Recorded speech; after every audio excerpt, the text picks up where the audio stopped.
whispered nightmares. Isang magandang gabi, Boss Pao. Ako si Francis.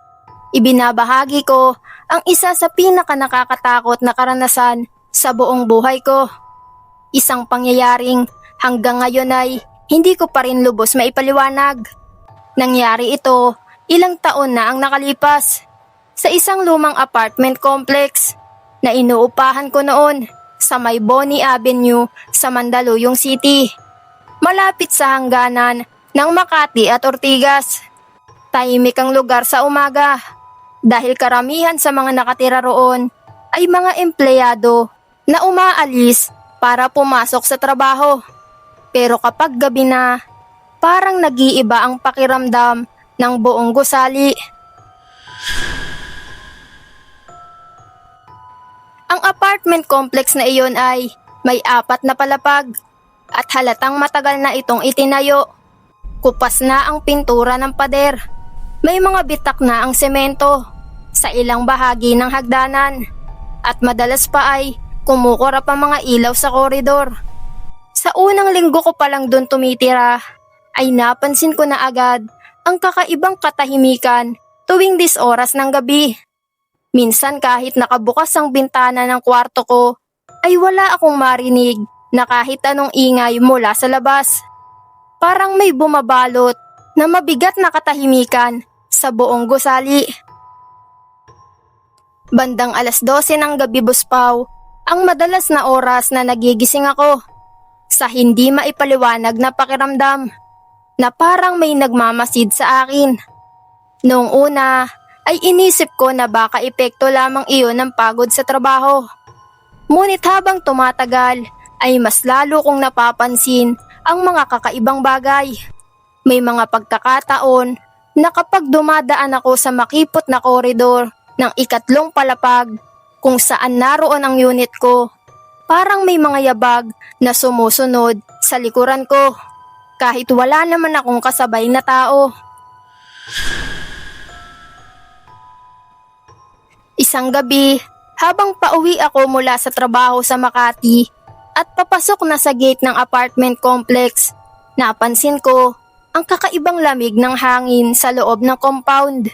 Tahimik ang buong lugar, Boss Pao, at karamihan sa mga ilaw sa koridor ay patay na. Habang paakyat ako ng hagdan patungo sa 3 palapag, napansin ko na parang may aninong gumalaw sa dulo ng koridor. Sa una ay inisip kong baka isa lang iyon sa mga kapitbahay na dumadaan papasok sa kanilang unit, kaya hindi ko na gaanong pinansin. Ngunit nang makarating ako sa tapat ng pintuan ng inuupahan kong kwarto, ay napansin kong mas lalo pang lumamig ang paligid.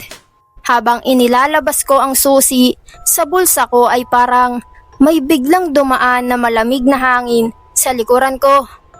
Kasabay ng pakiramdam na parang may nakatayo mismo sa likuran ko. Dahan-dahan akong napalingon, Boss Pao, at sa sandaling iyon ay nakita ko mismo ang isang maitim na hugis ng tao na nakatayo sa dulo ng koridor. Hindi ito malinaw na tao, Boss Pao. Isa itong anino na mas maitim pa kaysa sa dilim ng paligid. Wala itong malinaw na muka, pero halatang nakaharap ito sa direksyon ko. Nakapirmi lamang ito sa gitna ng koridor na para bang nagmamasid. Nanlamig ang buong katawan ko sa takot. Ang koridor na iyon ay mahaba at walang ibang bukas na ilaw maliban sa isang kumukurap na fluorescent lamp sa gitna. Sa tuwing kumukurap ang ilaw ay parang bahagyang gumagalaw ang anyo ng anino. Ngunit hindi ito lumalakad, Boss Pao. Parang dahan-dahan lang itong dumudulas palapit. Doon ko naramdaman ang kakaibang bigat sa hangin na para bang may presensya na hindi dapat naroroon. Hindi ko maipaliwanag kung bakit, Boss Pao, pero ramdam ko na hindi iyon isang ordinaryong tao. May kakaibang aura itong dala na nagpapabigat sa pakiramdam ng buong lugar. Habang nakatitig ako sa direksyon nito, ay napansin kong unti-unti itong lumilinaw sa bawat kurap ng ilaw. Hindi pa rin malinaw ang mukha nito, ngunit makikita ang hugis ng ulo at mga balikat. Parang isang matangkad na nilalang na nakatayo lamang sa dilim. Sa sandaling iyon ay parang tumigil ang oras. Hindi ako makagalaw at parang nanigas ang mga paa ko sa kinatatayuan ko. Ang tanging gumagalaw lamang ay ang ilaw sa kisame na patuloy na kumukurap, na lalo pang nagpapakita ng kakaibang galaw ng anino. Sa isang iglap buspaw, nang muling kumurap ang ilaw, nakita kong mas malapit na ito kaysa kanina. Hindi ko alam kung paano iyon nangyari dahil wala akong narinig na anumang yabag. Ngunit malinaw sa mga mata ko na ang nilalang na iyon ay hindi na nasa dulo ng koridor. Ilang metro na lamang ang layo nito sa akin.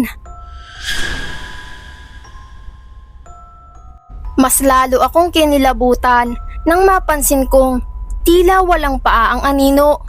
Ang ibabang bahagi nito ay parang usok na dumidikit sa sahig ng koridor habang dahan-dahang dumudulas papalapit. Sa sandaling iyon, Buspaw, ay ramdam kong parang may malamig na hininga na dumaan sa gilid ng leeg ko. Para bang may isa pang presensya na mas malapit pa kaysa sa aninong nasa harapan ko.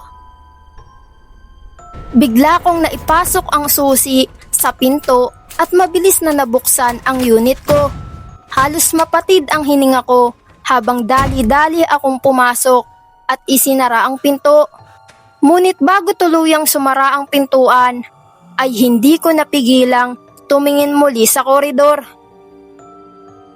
At doon ko nakita ang pinaka nakakatakot na bagay sa buong buhay ko.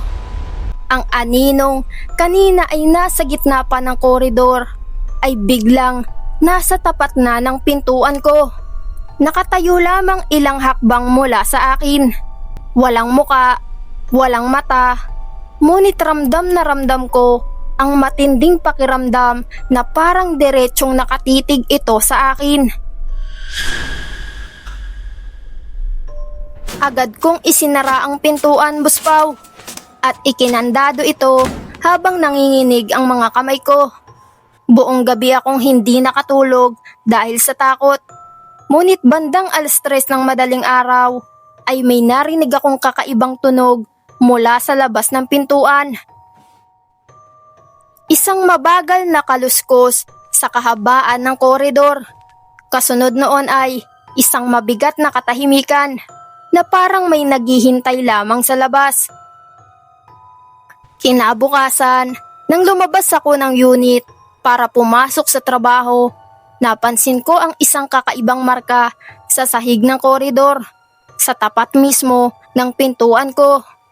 Isang maitim na bakas na parang anino na hindi matanggal kahit ilang beses na itong linisin ng janitor ng apartment complex. Mula noon, Buspaw, ay hindi na ako nagtagal sa lugar na iyon. Lumipat ako ng tirahan makalipas lamang ang ilang linggo. Mga ka-horror, ay maraming salamat po sa mga nakasubscribe na sa ating channel. At sa mga hindi pa nakasubscribe ay subscribe ka na, ka-horror. Maraming salamat.